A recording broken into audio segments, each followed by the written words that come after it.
নমস্কার বন্ধুরা, সবাইকে অনেক ভালোবাসা। আমরা ভালোই আছি, তোমরা কেমন আছো? আমি এখান থেকে দেখতে পাচ্ছি তোমরা ভালোই আছো। ভালো থাকো, আমাদের ভালো ভালো কমেন্ট করো, পড়লে আমাদের খুব ভালো লাগে। ওই জন্য আরো বেশি বেশি করে আমাদের ভিডিও বানাতে মনে হয়। তোমরা বাড়ির থেকে আমাদের যে কত গাল দাও সেটা তোমরাই জানো, আমরা তো শুনতে পাই না। খালি আমরা হাসি মজা কি করি তোমাদের নিয়ে।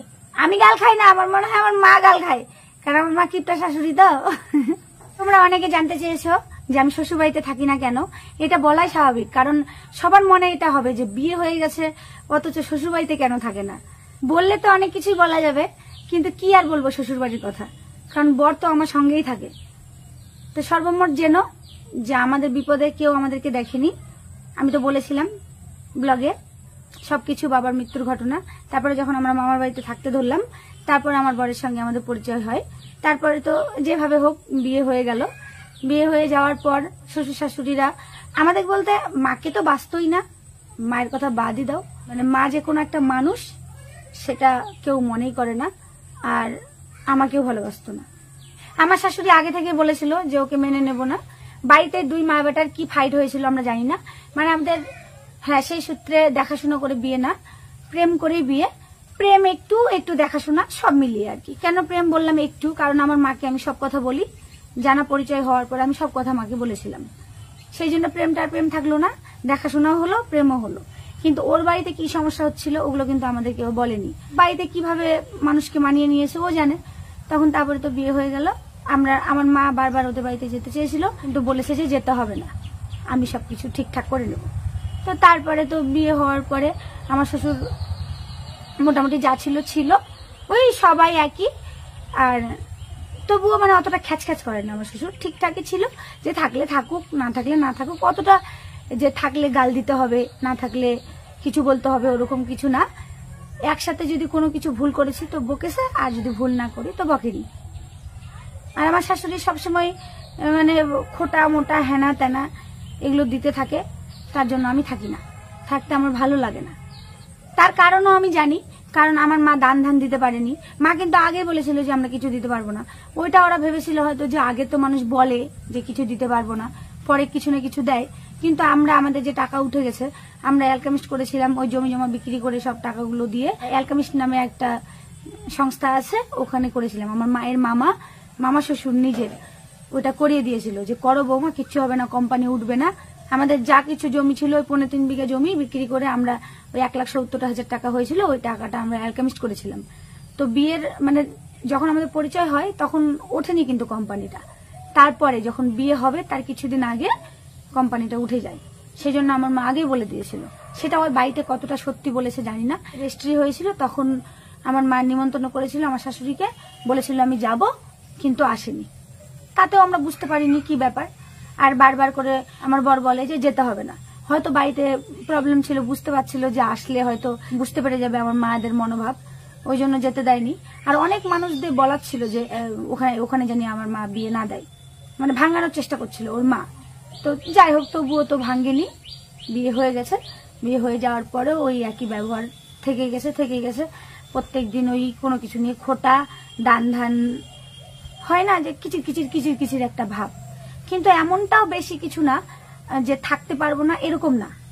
যেটা সত্যি কথা বলার আমি সেটাই বলবো, মিথ্যা কথা কারণ আমি বলবো না। যে আমাকে মারধর করে, অত্যাচার করে, হয়তো চেষ্টা করে, কিন্তু আমার বর কিন্তু আমার দিকেই মানে কথা শোনে ভালো। যে যদি কোনো কিছু বলে দেয় যে মিথ্যে বানিয়ে বললো, সঙ্গে সঙ্গে এসে যে মারবে এরকম না, এসে যাচাই করলো বাস, হলো না, চুপচাপ এরকম। আর আমিও কিছু কথা চেপে রেখে দেই যে বলবো না। তখন আমার মা ছিল আমার মামাদের বাড়িতে, বললাম যে মামাদের বাড়িতে আমরা ছিলাম, সে মামার বাড়িতে ছিল। তখন আমি যে চলে আসবো সেই জায়গাটাও আমাদের ছিল না, যে ওখানে ওরকম করে আসা যায় মানুষের বাড়িতে। আমার আসার ইচ্ছা ছিল যে এরকম সমস্যা হচ্ছে, থাকবো না, তার জন্য আসতেও পারিনি। তারপর যখন দেখছি যে না, পরিস্থিতি আরো জটিল হয়ে যাচ্ছে, এখানে থাকা সম্ভব নয়। তারপর আমার মা গেলে মানুষের কাছে পরিচয় দেয় না, কাউকে বলে না, সবসময় মানে একটা দূর ভাব। সে থেকে আমরা বলছি যে আমরা থাকবো না। আর এটা আরো চরম পরিস্থিতির সিদ্ধান্ত নিয়েছি কখন, যখন ওই যে লকডাউন পড়লো না, তখন ওই লকডাউনের মধ্যে আমার মা বাড়িতে একা থাকতো, আর আমার দিদা তখন আমার মাসির বাড়িতে ছিল। ওই একদম জটিল পরিস্থিতি যখন শুরু হলো, যে চারিদিকে রই রই শুরু হয়ে গেছে, যে লোক মারা যাচ্ছে, করোনা হচ্ছে। ও তখন আমার মার একদম হার্টবিট খুব বেড়ে গেছিল। আর আমি তো বারবার করে বলছি আমার মায়ের মানে হৃদরোগ আছে, কোনো কিছু একটু যদি শোনে তাহলে ধকধক ধকধক ধকধক করে, নিজেই অস্থির হয়ে যায়, শরীরটা দুর্বল হয়ে যায়, মানে কেউ এসে মাকে সেবা করো। মানে এমনকি আমার মায়ের অসুখ যদি ভালো থাকবে, যদি মনে করো হাসি খুশি থাকতে হবে সবাইকে। যদি গ্রামের কারো কিছু হয়, ধরুন যে একটা বুড়ো মানুষ মরেছে, কিচ্ছু হয়নি, মরতেই পারে, বুড়ো মানুষ তো মরবেই জানে, কিন্তু তবুও ধকধক ধকধক করবে। কেউ যদি কান্না করে মা অস্থির হয়ে যাবে, এরকম অসুখ। তো তখন ওই করোনার সময় জটিল পরিস্থিতি হয়ে গেছিল, মায়ের ভাল লাগছিল না।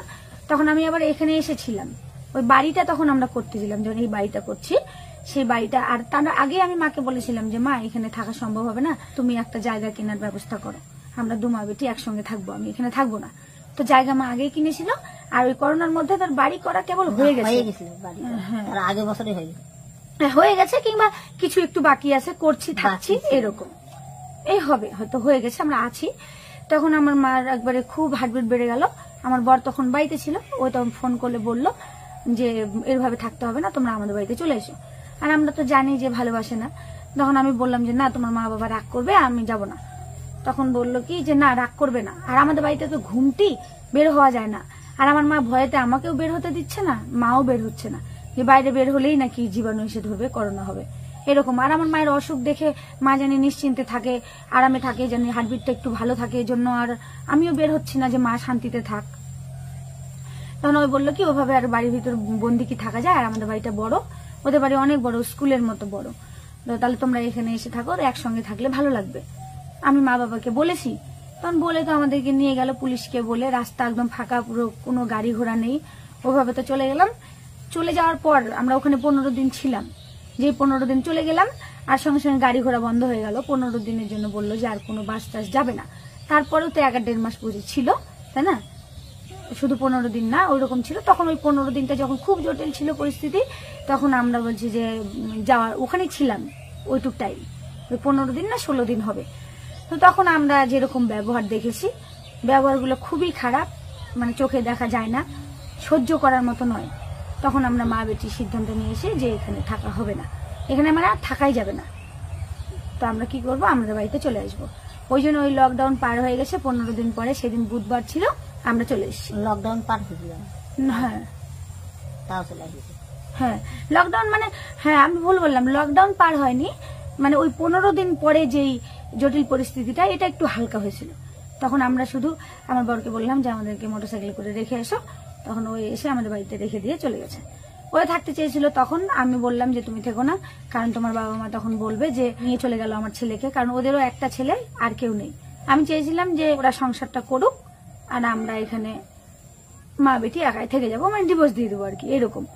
চলে আসার পর তখন নিয়ে এলো যখন মোটরসাইকেলে করে আমাদেরকে, তখন বলছে না আমি এখানেই থাকবো তোমাদের সঙ্গে, তোমরা যদি এখানে থাকো তো এখানে থাকবো, আর না হলে আমার মা বাবার বাড়িতে চলো, যদি ভিন্ন খেতে চাও তাহলে একসঙ্গে ওখানে ভিন্ন খাবো, এরকম একটা ব্যাপার। মানে আমি বলছি কি না, আর আমি চাইছিলাম কি ওদের সংসারটা হোক, আমার জন্য যখন এত সমস্যা, আমরা যখন দান দিতে পারিনি, আমরা ওদের বোঝা হতে যাব না, আমরা যা পারি তাই করে খাবো। আর তখন সত্যি কথা বলতে আমাদের কাছে কিন্তু কোনো টাকা ছিল না, মোটামুটি কত হবে, এই কুড়িয়ে গাড়িয়ে 20-30 হাজার টাকা হবে সর্বমোট পুঁজি, এবারে কিন্তু আর কোনো পয়সা ছিল না। তখন আমার বর ওইটা দেখে না কি দেখে আমি জানি না, ওই বলছে যে আমি থাকবো না, আমি বাবার বাড়ি থেকে চলে আসবো। তা আমি বললাম আমি বাড়িতে এখন চলে যাও, তুমি বাড়ি যাওয়ার পরে সিদ্ধান্ত নাও, ভাবা চিন্তা করো, এটা একদিনের ব্যাপার না। সেই রকম করে ওই বাড়িতে গিয়ে কি ভেবেছে না ভেবেছে আমাদেরকে ফোন করে বললো যে আমি তোমাদের ওখানে গিয়ে থাকবো, তোমাদের কি কোনো সমস্যা আছে?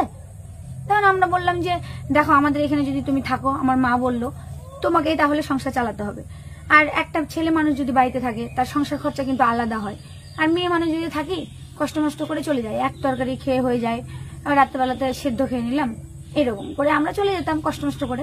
কিন্তু আমার মা বললো যে তুমি থাকলে তো ওরকম সম্ভব হবে না, আর ওরা মধ্যবিত্ত ফ্যামিলির লোক, মানে মোটামুটি মধ্যবিত্ত যদি না হয় নিম্ন মধ্যবিত্ত, মানে একটা ছেলে দুধে ভাতে হয়ে যাবে কোনো কিছু যদি না করে।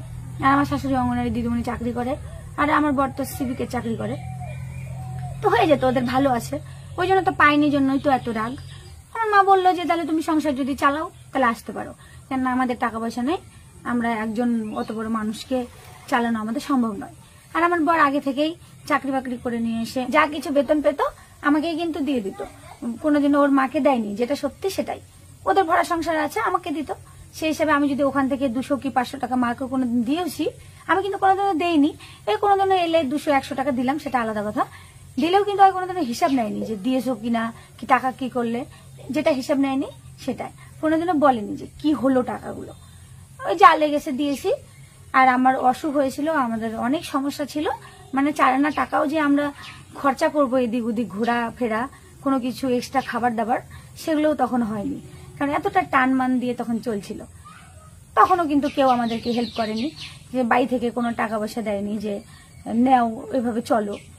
আমরা যা হয়েছে ওইটুক দিয়েই মোটামুটি কষ্ট মষ্ট করে চলেছি, যে মাকে যে কিছু হেল্প করব, নিজেরই হয় না তো মাকে আবার কি দিব, সেইভাবে আর কিছু দেওয়া হয়নি। ওই তো তারপরে আমার বর এখানে আমাদের এখানে চলে এলো, আমরা একসঙ্গে আছি, আমাদেরকে মানে ওই খাওয়ায়, সংসার টংসার চালায়। আর আমরা 1-1.5 বছর মতো মাঠে মানুষের কাজও করেছিলাম।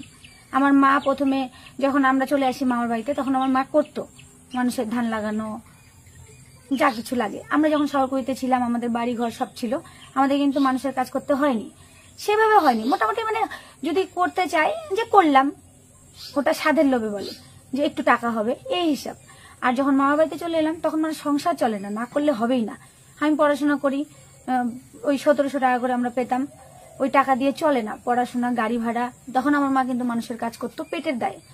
আর তারপরে আমরা এখানেও যখন আমার বড় এলো, ওই সিভিকের 9000 টাকা বেতন দিয়ে চলছে না, তখন আমরাও 1-1.5 বছর মতো আমিও করেছিলাম কাজ মানুষের, এই যে মাঠে ধান লাগানো, তারপরে ধান বাড়িতে ঘাস হয় ওগুলো নিলানো, পাট গাছ পরিষ্কার করা, মানে 1-1.5 বছর যা যা ওই সিজনে ছিল, পাট ছেলা মানুষের টাকা দিয়ে সবকিছু করেছিলাম।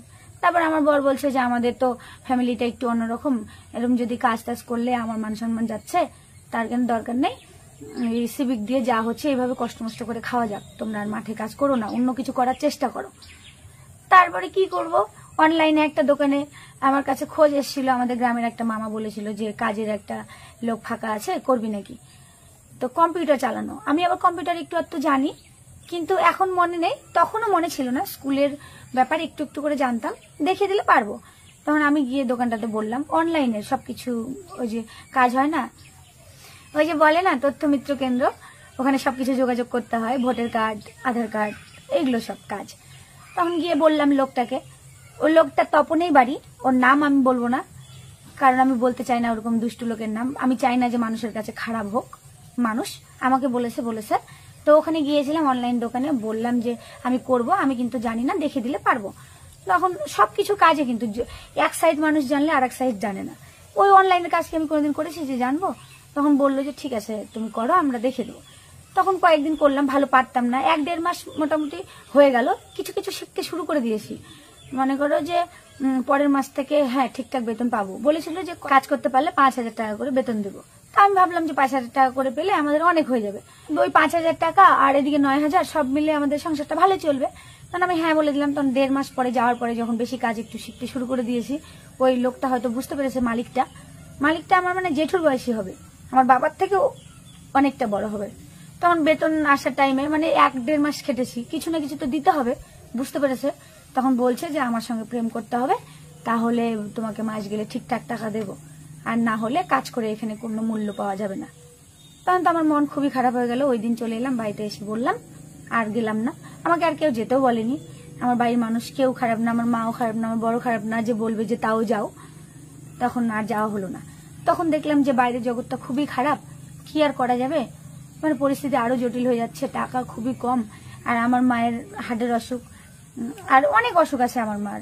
মানে আমার মায়ের যে বাথরুম করতে 2.5 থেকে 3 মিনিট সময় লাগে। আমার ভাই হয়েছিল তখন অপারেশন করেছিল, সিজার করেছিল, তারপরে কি যে হয়ে গেছে নাড়িটা, গরিব মানুষ সেই হিসাবে চিকিৎসাও করতে পারেনি। তারপর প্রথম তখন পেচ্ছাপ পড়ে যেত, তারপর চিকিৎসা করার পরে দেরি হয়ে গেল। সেই 15 বছর ধরে একই রকম চলছে, 15-20 মনে হয় হয়ে যাবে এরকম, ওই 3 মিনিট ধরে পেচ্ছাপ হয়, অনেক দেরিতে হয়। তো চলছে এখনো পর্যন্ত ওই অবস্থায় আছে, এখনো আমরা চিকিৎসা করতে পারিনি। তো মনে করো গ্যাস তো 12 মাস আছে, খাওয়া খেতে পারে না, আর তার উপর আবার এই হার্টের সমস্যা, বাবা মারা গেছে, টাকা পয়সা সব উঠে গেল, এইসব নানান কারণে মানে হার্টের সমস্যা আমার মার। অন্যান্য অসুখ যাক থাক, কিন্তু হার্টেরটা এতটা জটিল যে চিকিৎসা না করলে ধকধক ধকধকটা খুব বেড়ে যায়। তো এমন পরিস্থিতি আমাদের ছিল, আমরা সেই চিকিৎসাটাও করতে পারিনি। তারপর আমার বর যখন এখানে এসে থাকতে শুরু করলো, তারপর থেকে ওই দিয়েছে প্রত্যেক মাসে 2 বার করে ওষুধ আনতে হয়, এখনো আনি। 15 দিন পর পর 500-600 টাকা করে লাগে। 200 টাকা মতো, এই 100 টাকা মতো একজনের গাড়ি ভাড়া লাগে, 70 টাকা না 80 টাকা লাগে গাড়ি ভাড়া, টোটো ভাড়া আর গাড়ি ভাড়া ওই ডাক্তারের কাছে যেতে। আর ডাক্তার ওষুধ দেয় 450, 400, 500 এরকম, 15 দিন অন্তর অন্তর লাগে। তো তারপর বসে থেকে কি করব, নানানটা ভাবা চিন্তা করার পর দেখলাম যে তাহলে ইউটিউবটা করা যাক। আমার বর এগুলো মোটামুটি মোবাইলের কাজ ভালোই পারে। সেই সূত্রে তখন বাড়িতে আলোচনা করার পর বললাম যে তুমি কি করবা, তখন বললো কি যে হ্যাঁ করব। তারপর থেকে তো আমরা ইউটিউবে কাজ করি, তারপর তো চলে যাচ্ছে। আজকে এই পর্যন্ত, সবাই ভালো থেকো, সবাইকে অনেক হরে কৃষ্ণ। হরে কৃষ্ণ। আর মুসলিম বন্ধুদের অনেক অনেক নমস্কার।